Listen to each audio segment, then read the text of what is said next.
जय हिंद दोस्तों, नमस्कार। डेली रीड बुक में आप सभी का स्वागत है। जैसा कि हम लोग आरआरबी एनटीपीसी सीबीटी 1 का पेपर देख रहे हैं और आज का जो पेपर होगा वो 9 फरवरी 2021 का पेपर होगा और यह सेकेंड शिफ्ट का पेपर है। आज का जो पेपर होगा वो 79 यानी 79वां पेपर होगा, यानी इससे पहले हम लोग 78 पेपर का अध्ययन कर चुके हैं। अगर आपने नहीं देखा है तो वीडियो के डिस्क्रिप्शन में प्ले लिस्ट लिंक दिया हुआ है, वहां से आप एक एक करके देख सकते हैं। अगर आप चाहते हैं कि इन सभी पेपर का पीडीएफ डाउनलोड मुफ्त में करें तो वीडियो के डिस्क्रिप्शन में ही टेलीग्राम लिंक दिया हुआ है, वहां से आप टेलीग्राम ज्वाइन करके सभी पीडीएफ को डाउनलोड कर सकते हैं। तो चलिए आज का पहला प्रश्न स्टार्ट करते हैं। और जैसा कि हम लोग जानते हैं कि इस वीडियो में हम लोग ओनली जनरल अवेयरनेस के प्रश्नों को देखते हैं, ताकि आगे आने वाले एग्ज़ाम में आपको यह आइडिया लग जाएगा कि किस तरह से जनरल अवेयरनेस के क्वेश्चन पूछा जाता है और किस तरह से करंट अफेयर्स आ रही है और किस तरह से आपको मेहनत करना चाहिए। और हम जैसा कि कमिटमेंट किए हैं कि हम 135 सेट आपको प्रोवाइड करेंगे। 135 शिफ्ट का जो भी पेपर हुआ है वो पूरा वीडियो आपको मिलेगा और वो भी बिल्कुल मुफ्त में। आपको कहीं जाने की कोई आवश्यकता नहीं है और घबराने की कोई आवश्यकता नहीं है। प्रत्येक दिन हम 3 वीडियो को अपलोड करते हैं। पहला वीडियो सुबह 5 बजे आती है, दूसरा वीडियो 10 बजे आती है और तीसरा वीडियो जो आती है वो शाम को 4 बजे आती है। और कभी कभी कुछ प्रॉब्लम की वजह से टाइम आगे पीछे हो सकती है, लेकिन 3 वीडियो अक्सर आती है। कभी कभी 2 वीडियो आती है, उससे तो आप परेशान नहीं होइएगा, क्योंकि थोड़ा काम की वजह से कभी कभी ऐसा हो जाता है। तो चलिए स्टार्ट करते हैं आज का पहला प्रश्न।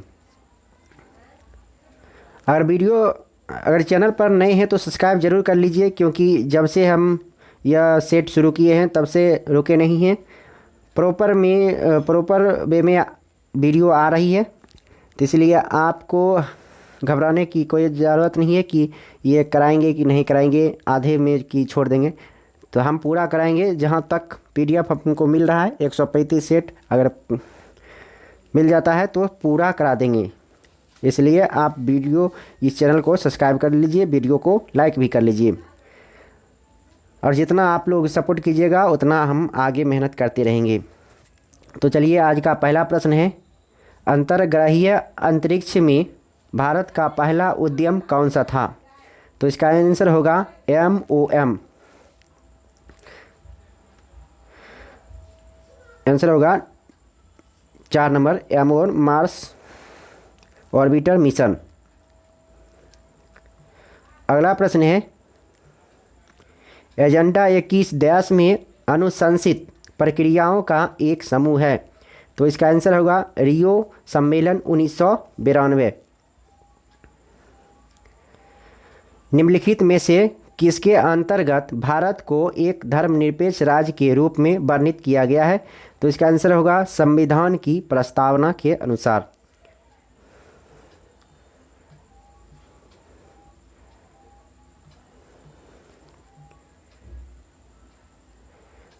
चार युग्म दिए गए हैं, जिनमें से 3 किसी प्रकार से संगत हैं और एक असंगत है। असंगत युग्म का चयन करना है। शेर दहाड़ता है, पक्षी चहचहाती है और कुत्ते दरबा और सांप फुसफुसाना। तो कुत्ते गलत है, कुत्ते भौंकते हैं, ये गलत हो जाएगा, ये असंगत है।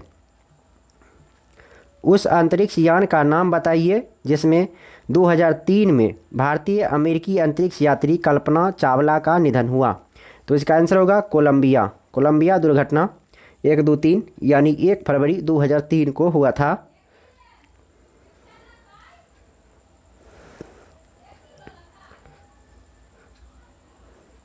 अगला प्रश्न है, ATM का पूरा नाम क्या है?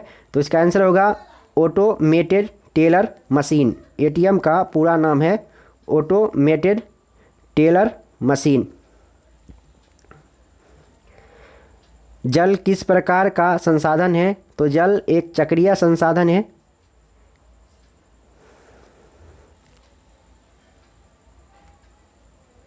अगला प्रश्न है, निम्न में से कौन सा एक प्रकार का पर्सनल कंप्यूटर नहीं है? तो मेन फ्रेम कंप्यूटर एक पर्सनल कंप्यूटर नहीं है, जबकि डेस्कटॉप कंप्यूटर, पामटॉप कंप्यूटर और लैपटॉप ये सभी पीसी हैं, यानी पर्सनल कंप्यूटर हैं। भारत द्वारा अंगीकृत संघीय सरकार की सर्वाधिक महत्वपूर्ण विशेषता कौन सी है? तो इसका आंसर होगा राज्य और केंद्र के बीच का संबंध सहयोग पर आधारित होना चाहिए।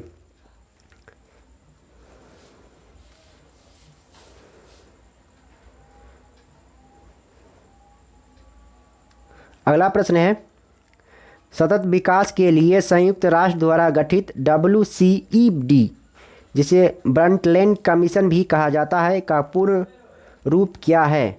तो इसका आंसर होगा world commission on environment and development.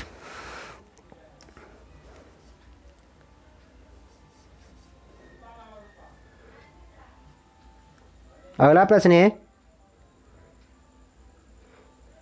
Dash की कमी की वजह से क्वाशियोरकर नामक रोग उत्पन्न हो जाता है, विकार उत्पन्न हो जाता है।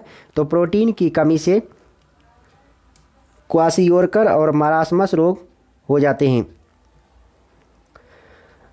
भारत द्वारा प्रथम शोध सहायक रॉकेट नाइक अपाचे का प्रक्षेपण किस वर्ष किया था? तो इसका आंसर होगा 1963 ईस्वी में। फास्फोरस की परमाणुकता क्या है? तो फास्फोरस P4 होता है, यानी चतुष्परमाणुक। पवन चक्की पवन की किस ऊर्जा का उपयोग करती है? तो पवन चक्की गतिज ऊर्जा का उपयोग करती है, जिससे टरबाइन घूमते हैं और उसके बाद उसमें लगा रहता है डायनेमो, और डायनेमो का आर्मेचर घूमता है, जिससे विद्युत ऊर्जा उत्पन्न होती है। अगला प्रश्न है, ऑक्सीकरण क्या होता है? तो इसका आंसर होगा रासायनिक अभिक्रिया के दौरान पदार्थ का ऑक्सीजन ग्रहण करना। ऑक्सीकरण प्रक्रिया रासायनिक अभिक्रिया के दौरान पदार्थ का ऑक्सीजन ग्रहण करना, यानी सिंपल वे में समझ लीजिए कि ऑक्सीजन का जुड़ना और हाइड्रोजन का वियोग ऑक्सीकरण कहलाता है। निम्न में से कौन सा भारतीय वायु क्षेत्र में सुरक्षित कुशल हवाई यातायात एवं वैमानिक संचार सेवाएं प्रदान करने के लिए उत्तरदायी है? तो इसका आंसर होगा भारतीय विमानपत्तन प्राधिकरण।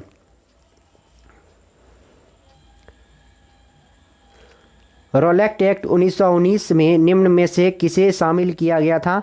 तो इसका आंसर होगा सुनवाई के बिना अनिश्चितकालीन हिरासत एवं प्रेस की सेंसरशिप। एकीकृत जनजातीय विकास परियोजना किस पंचवर्षीय योजना के एक भाग के रूप में अस्तित्व में आई थी? तो इसका आंसर होगा 5वीं पंचवर्षीय योजना। विशेष ओलंपिक विश्व खेल स्पेशल ओलंपिक वर्ल्ड गेम 2019 का आयोजन कहाँ किया गया था? तो इसका आंसर होगा आबू धाबी, UAE। अगला प्रश्न है, निम्न में से कौन सा कशेरुकी वर्ग का नहीं है? तो एनिलिडा कशेरुकी वर्ग का नहीं है। अगला प्रश्न है, EVM का पूर्ण रूप क्या है? तो इसका आंसर होगा इलेक्ट्रॉनिक वोटिंग मशीन। EVM का पूर्ण रूप है इलेक्ट्रॉनिक वोटिंग मशीन। GPS उपग्रह कितनी बार पृथ्वी की परिक्रमा करता है? तो इसका आंसर होगा प्रत्येक 12 घंटे में एक बार। झांसी की रानी लक्ष्मीबाई किस वर्ष में युद्ध में शहीद हुई थी? तो इसका आंसर होगा 1858 ईस्वी में कालपी के युद्ध में शहीद हुई थी। 2014 में किस भारतीय हस्ती को नोबेल शांति पुरस्कार से सम्मानित किया गया था? तो इसका आंसर होगा कैलाश सत्यार्थी। और इसी के साथ ही मलाला यूसुफजई।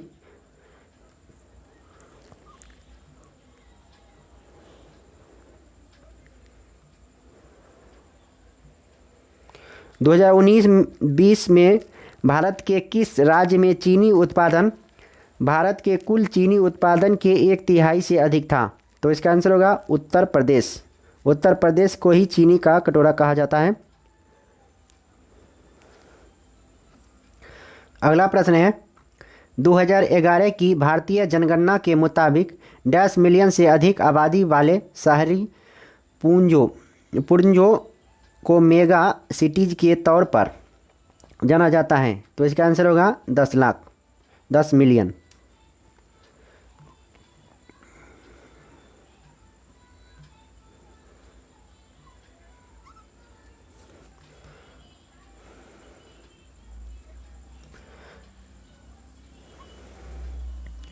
अगला प्रश्न है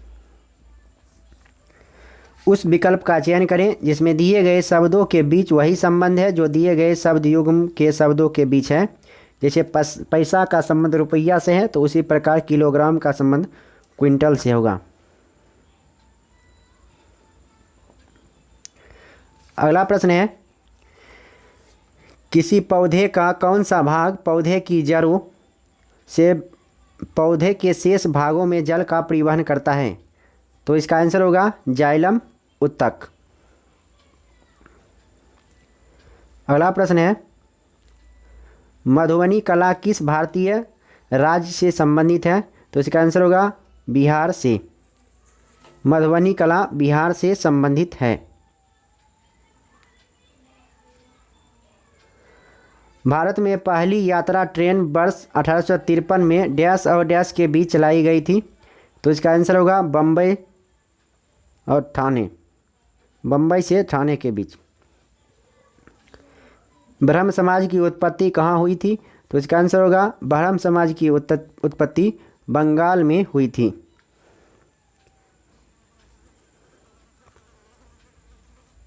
अगला प्रश्न है पृथ्वी अपनी धुरी पर एक चक्कर पूरा करने में 24 घंटे का समय लेती है। यह 5 घंटे 24 मिनट में कितने कोण पर घूमेगी। तो इसका आंसर होगा 81 डिग्री।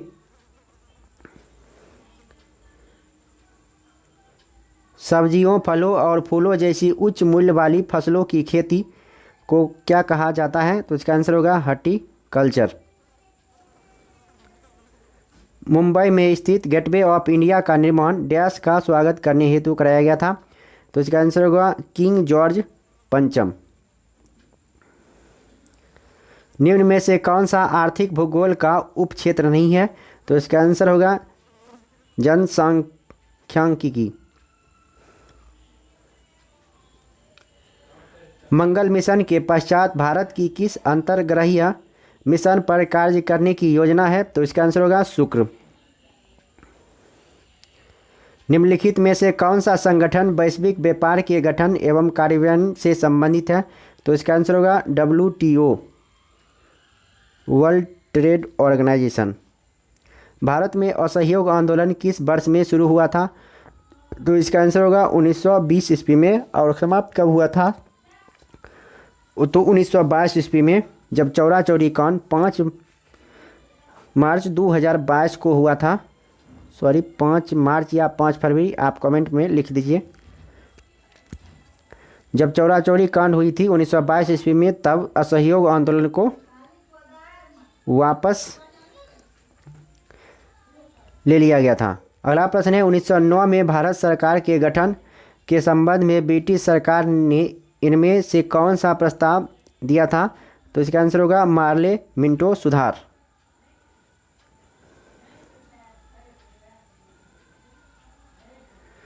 स्तूप क्यों बनाए गए थे। तो इसका आंसर होगा पवित्र स्मृति चिन्ह रखने के लिए स्तूप बनाए गए थे। इनमें से किन 2 इस्पात संयंत्रों की स्थापना रूस के सहयोग से की गई थी। तो इसका आंसर होगा बोकारो इस्पात संयंत्र और भिलाई इस्पात संयंत्र। सिमलीपाल जैव मंडल रिजर्व, जो जैव विविधता के संरक्षण एवं वैकल्पिक आजीविका का संवर्धन करता है, कहाँ स्थित है। तो इसका आंसर होगा ओडिशा में। 1983 में भारत के क्रिकेट विश्व कप विजेता बनने के समय भारतीय क्रिकेट टीम का कप्तान कौन था। तो इसका आंसर होगा कपिल देव। 1983 में भारत के क्रिकेट विश्व कप विजेता बनने के समय भारतीय क्रिकेट टीम के कप्तान थे कपिल देव।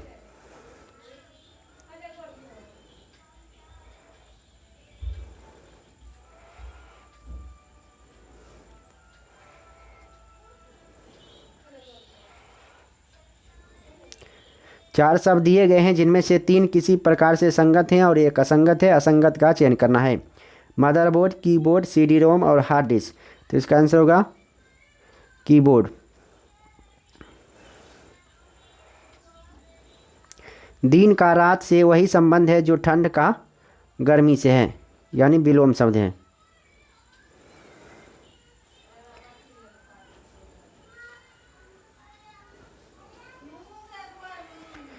तो इस वीडियो में इतना ही। अब नेक्स्ट वीडियो में फिर मुलाकात होगी। तब तक के लिए नमस्कार, जय हिंद, जय भारत। अगर चैनल पर नए हैं तो चैनल को सब्सक्राइब निश्चित रूप से कर लीजिए, क्योंकि यहाँ पर 135 सेट आपको मिलने वाला है और बिल्कुल मुफ्त में मिलने वाला है, और पीडीएफ भी बिल्कुल मुफ्त में ही मिलेगा। इसके अलावे यहाँ पर लुसेंट बुक को आगे कवर किया जाएगा। उसके बाद जो भी स्टूडेंट के लिए इम्पॉर्टेंट है, एग्ज़ाम के पॉइंट ऑफ व्यू से बहुत ही इम्पॉर्टेंट है, उसे यहाँ पर कवर किया जाएगा। आपको परेशान होने की कोई आवश्यकता नहीं है। धीरे धीरे हम एक जीत की ओर बढ़ने वाले हैं, और हमारा लक्ष्य है कि हम बेहतर एग्ज़ाम में कर सकें और हम एक सीट पक्का कर सकें।